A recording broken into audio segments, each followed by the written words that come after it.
রাত 12টার পরে ঘুম ভেঙে গেলে একটি দোয়া পড়লে দোয়া কবুল হবে এবং উদ্দেশ্য পূরণ হবে ইনশাআল্লাহ। এটা হচ্ছে দোয়া কবুলের অন্যতম একটি অস্ত্র।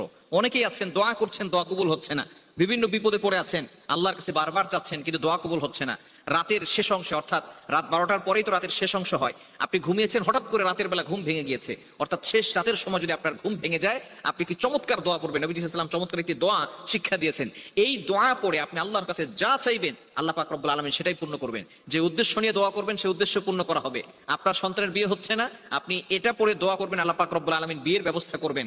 সন্তানরা কথা শোনে না, এটা পড়ে দোয়া করবেন, আল্লাহ পাক রব্বুল আলামিন সন্তানদেরকে বাধ্য করে দিবেন। স্বামী স্ত্রীর কথা শোনে না, স্ত্রী স্বামীর কথা শোনে না, বিভিন্ন ধরনের ঝগড়াঝাটি সংসারের ভিতরে লেগে থাকে, আপনি রাতের বেলা হঠাৎ করে ঘুম ভেঙে গেলে 12টার পরে, বিশেষ করে শেষ রাতের দিকে যদি ঘুম ভেঙে যায়, এই দোয়াটা পড়ে আপনি আল্লাহর কাছে চাইবেন, দেখবেন আল্লাহ পাক রব্বুল আলামিন আপনার জীবনের ভিতরে সফলতা দিয়েছেন, আপনার দোয়াগুলো কবুল করে নিয়েছেন, উদ্দেশ্য পূরণ করে নেবেন। দোয়াটি কি?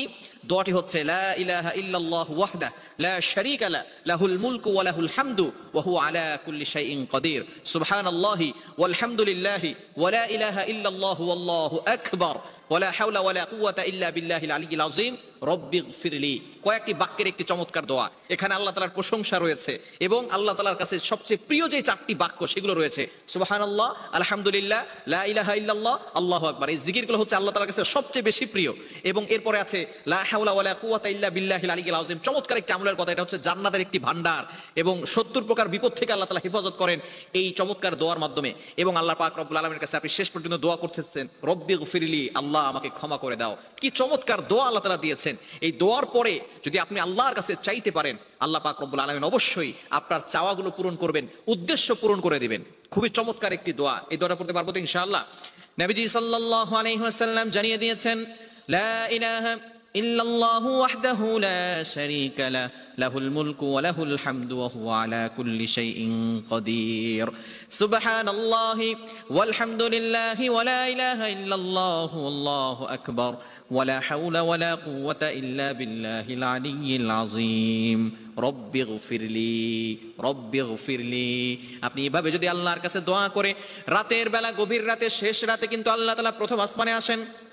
দুনিয়ার সকল মানুষগুলো ঘুমিয়ে যায়, পশু পাখিগুলো ঘুমিয়ে যায়, এমন সময় আল্লাহ তাআলা প্রথম আসমানে এসে বান্দাদেরকে ডাকতে থাকে, ও আমার বান্দারা, কার কি লাগবে আমি আল্লাহর কাছে চাও। বিপদে পড়ে গেছো, আমি আল্লাহর কাছে সাহায্য চাও, বিপদ থেকে উদ্ধার করে দিব। অভাবে পড়ে গেছো বান্দা, আমি আল্লাহর কাছে চাও, অভাব পূরণ করে দিব।